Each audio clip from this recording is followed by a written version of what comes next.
Hello, thank you for joining me for my Back to School Night presentation. I wanted to start with our Patriots Fall fundraiser.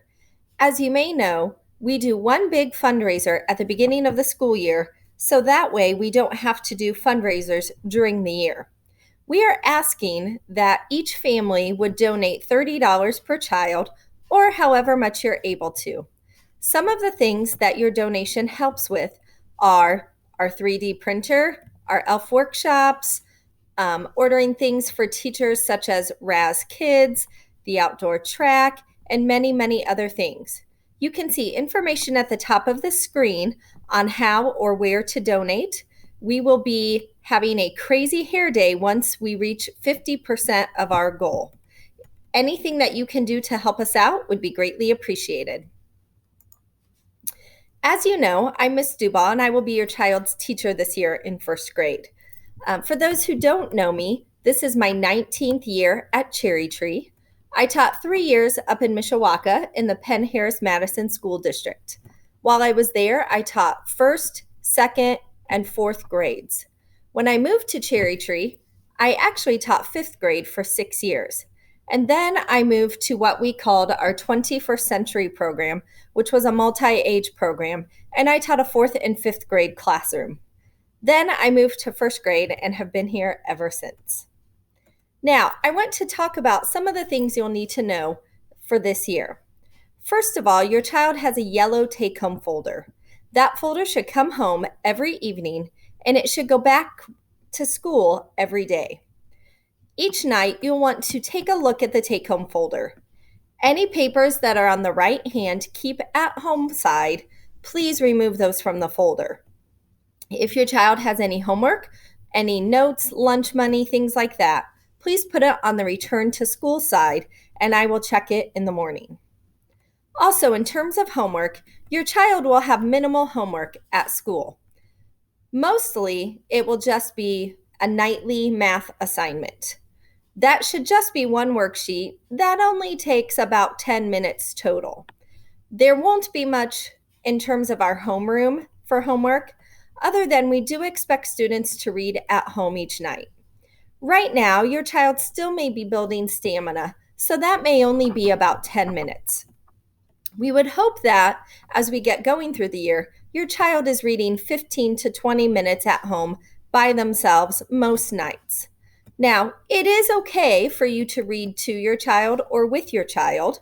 However, much of their reading time, the majority of that 15 to 20 minutes, should be them reading independently so that they are gaining practice. Now, this year, we are lucky enough that each student will have a Chromebook assigned to them during the school day. The district has decided that students should be on the Chromebooks each and every day at school. One of the main reasons for this is, should we need to go virtual, we want your students to be able to navigate Canvas and be familiar enough with it so that they can perform their daily requirements at home.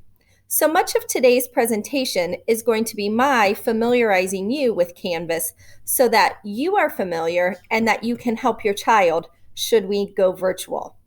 This also might be if your child needs to quarantine for 2 weeks, your child would need to access their daily work from school on Canvas. Now, when your child logs in, their main page, which we call our dashboard, should look similar to mine. Mine looks a little different because mine has things for me as the teacher. But on your child, you will see a homeroom one and a math one. If your child goes to Mrs. Holtzcloth for math, theirs will look a little different than this. They will also have what we call a course button for each of their special classes. Should we go virtual, your child will have homework in each of those special classes. Now, off to the side in our navigation, this dashboard button will always take you or your child right back to this main screen where they see their courses buttons. Now, if your child wants, or if you prefer, you can simply click and drag these to rearrange how your buttons look. That's up to you. I prefer to have my homeroom and then my math just because we will use our homeroom more often. Now, I am going to go ahead and click into my homeroom course. I can also access it over here when I click on courses. But I've taught your children for homeroom to look for the picture of me reading a book. Now, I am going to make this look like a student view so that it looks more familiar to you, because this is more of what your child will see. Now, a few things here. Again, you still have those same buttons off to the side, but I want to draw your attention here to this navigation list. This is something that you may find helpful. Anytime you're in a course and you need to go back to the main page, you just simply click home. This year, all of your courses, or all of your children's courses, should look very similar. They should all have this same kind of general setup. They'll have a link for learning modules, for class resources, and then also some contact information for the teacher. I have told you that I will no longer be emailing out newsletters, that they will be listed in Canvas. You can see here that the most recent newsletter shows at the top. Anytime there's an announcement made, the most recent announcement should show at the top dashboard page. You can either click on it there to access it, or over here, you have a link called Announcements. If you click on that, you will see a list of all of the announcements that I have made so far this year. This blue dot just means they are new announcements and I have not looked at them yet. If you want to access the weekly newsletters, they should post every Friday, and all you do is you simply click on the newsletter link. Then down here is a link for the PDF. If you click on that, it will open my weekly newsletter as a PDF version that you can read. I would highly encourage you to make sure that you are looking at these newsletters each week. Not only will they tell you some information about what your child is doing in class, but they will also give you important upcoming dates that you do not want to miss. If I'm in this and I want to get back to my main page of my homeroom class, I just simply click Home. Another thing that you may find that you need to use, especially if we go virtual, is this inbox button. This is where your child can send me an email if they have questions, if they're not sure what to do on a class, if something isn't working, they can send me an email. When I reply back, it will give a blue circle with a number to let them know they have 1 or 2 or 3 waiting messages.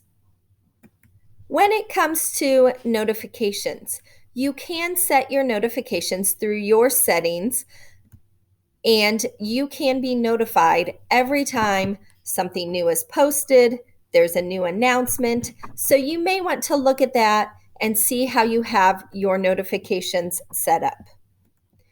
Now, from our main page, if you are wanting to know what your child's daily schedule looks like, there is a link here that you can click on.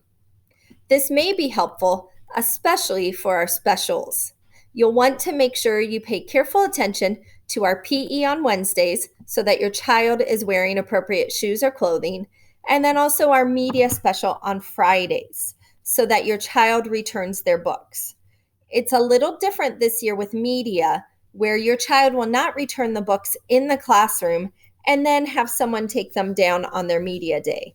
This year, your child will be responsible for bringing the books every Friday and carrying them down to media. So please make sure that your child returns their books on Fridays. Otherwise, they will not be able to check out new books. Back on this main screen, something you may want is our class resources. So if you click on that, it pulls up a few different things. Some of these will be for students to use, and they can use them at home or at school. We have some reading apps such as Epic or Storyline Online or Tumble Books. I still need to get the login information for PebbleGo, but we will use that for some research this year. One thing that you may want is this high frequency word list. So this shows you the different words that your child should be able to read and spell by the end of first grade. If you click here, you should be able to download the list. It is still working. I think it should pop up here as well. And then you can, there it is, and then you can save it or print it if you click on the link, whatever you would want to do. Now, I'm going to show you a little bit about our modules. These are things that your students will be using during the school day. This is also where, should we go virtual or should your child need to quarantine and access work from home, this is where they will find it. This might be a little different from last year, but we're trying to streamline things to make it a little easier for you. So if you click on modules, it will pop up the one that I have current and active. As you can see, this is going to be the module that we'll work through on Monday in class. So you should find the day. If I click here, it should open up the beginning of my module. Now, each module should start with a daily agenda so that students know what they're going to do and the order they'll do it during that day. So you can see it starts with our pledge and our morning meeting, and it goes all the way through our day to dismissal. Now, if your child is unable to read these things, they can simply click on Immersive Reader if that option is shown, and it will actually read the text to them. And then they can just go back and they can go to the next page. Once I'm done with this, I just simply click the next button. It takes me to the first thing in our module, which for this day is our class pledge. And then your child just simply continues to click through next. Sometimes you'll see things like this, which are links. This will link you to an outside web page, which will open as a new tab, and your child will simply watch the video. One thing that you'll notice this year that's new is we have videos for our reading and our writing lessons. We may utilize these in the classroom, but also if we go virtual, we will definitely be using these. These videos do require a username and password, however. I have provided the username and password information for our classroom here. Once you enter it one time for the day, you should not need to enter it again. But again, if you click this link, it will take you to a new tab, which will have a video of our reading lesson for that day. It's just a short mini lesson, so usually the videos are only 4 or 5 minutes long. Your child, once again, after they complete whatever the lesson is on that page, they just simply click next.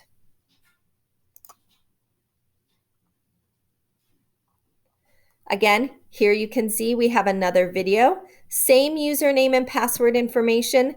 They should not need to enter it again since they did on the reading lesson, but if they need it, it is right there. This username and password should stay the same the entire year, so you may want to write it down and have it handy. Now with this for our social studies, you'll notice over here in our navigation links, we do have one called TCI Login. Now, for social studies, that is where they will access their information. I've tried to give screenshots and some text to help them step by step know how to access those. We will be learning more about that in class as students, but I wanted to let you know that there is a TCI login link. They should not have to log in since they are already logged in under their username and password for Canvas. But it will take them to the slide presentation that I would be using in class that they can use on their own to go through the lesson.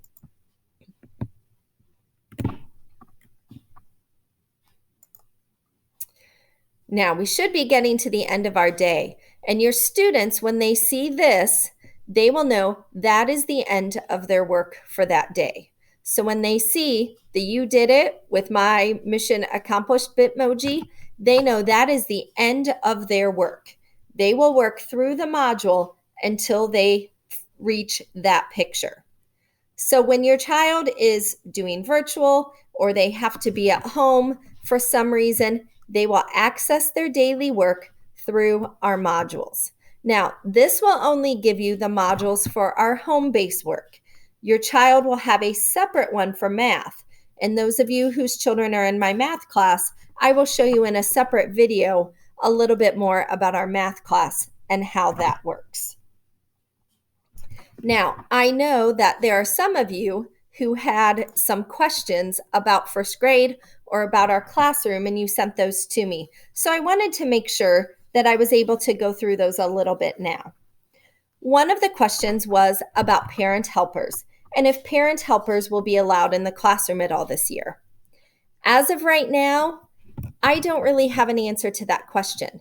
That will really, I think, depend on how COVID goes in our state and in our city and in our school district. So our administration will have to lean on some guidance from the health department and things. As of now, we are not allowing parent volunteers in the classroom. The only real volunteers we have are those that are helping in the media center. And I know in the chatter that went home last Friday, they were soliciting help in the media center just because there are some new procedures that need to be followed. They are going to be needing some help. So that is one way, if you are wanting to volunteer, that you might be able to. But as of right now, we are not allowing any other parent volunteers. We are not allowing parent visitors for lunch, any of those things, just because of the health and safety of our students. Another question was about reading groups. They said that last year in kindergarten, kids were broken into reading groups by level, and our students still divided to complete reading this way. In first grade, there may be times that students are broken apart into reading levels. And so all students in a small group might be reading the same text and working on the same skills. However, there might be times where students at various reading levels are pulled together in a group to work on a specific strategy. For example, maybe students are struggling with reading fluently.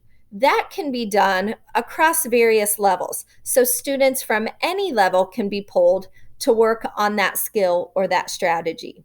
So they may be linked or they may be grouped by level. They may also be grouped by strategy. We may also have some students who are working still on some skills with phonemic awareness and phonological awareness because we're still trying to begin the act of reading, and we're still struggling with some of those letters and letter sounds and things. So our reading will have various different groups running this year. Someone wanted to know the best way to support teachers during this time.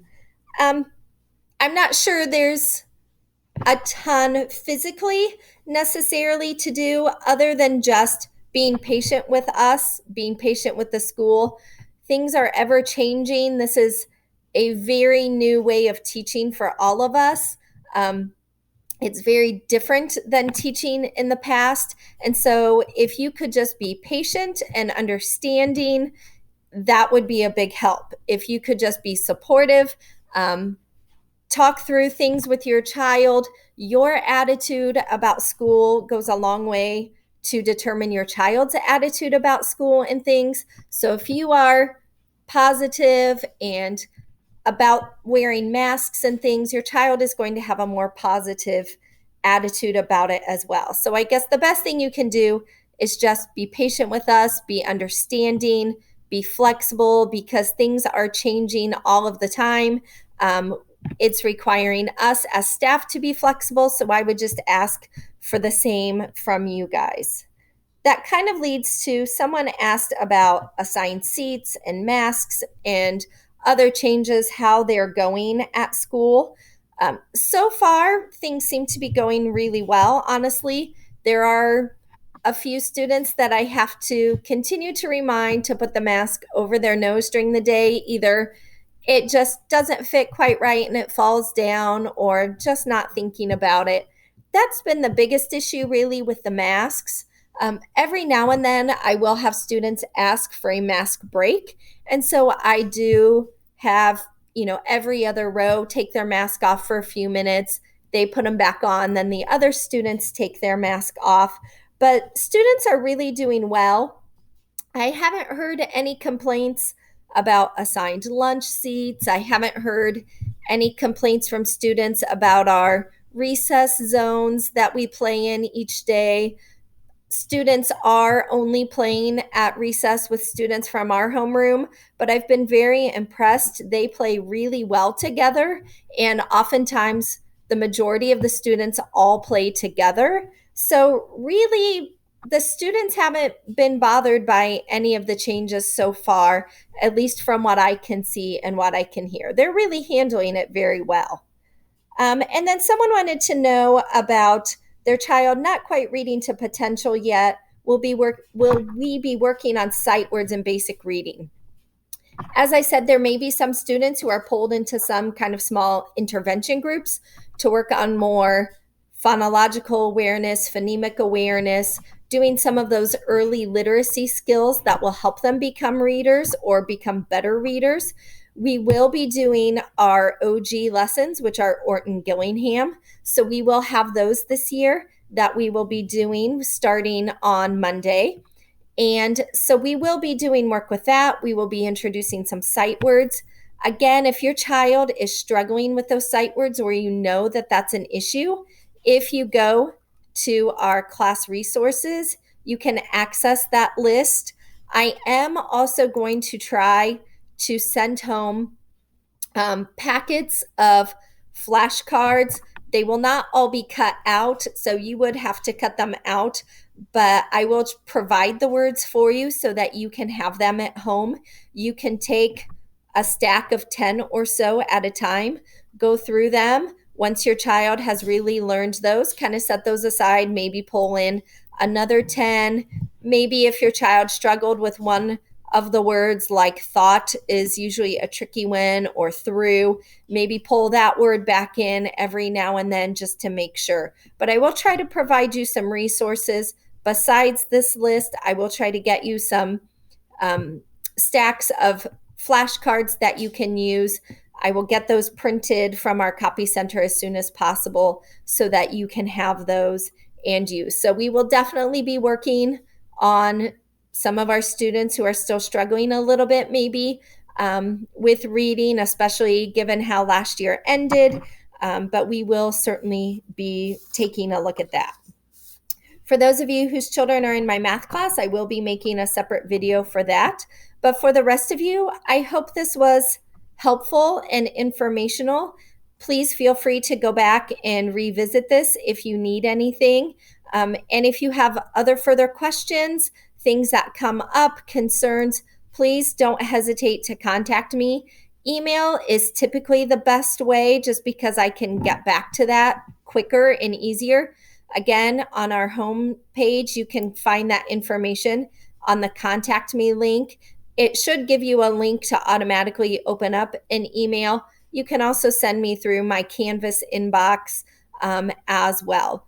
You can leave me a voicemail. Sometimes it just takes me a little longer to return those because I can't do that unless other people are out of the classroom, but unless students are elsewhere. So I look forward to working with you and your child this year. I have really enjoyed this class so far, and I can't wait to have a great year with them. Thank you.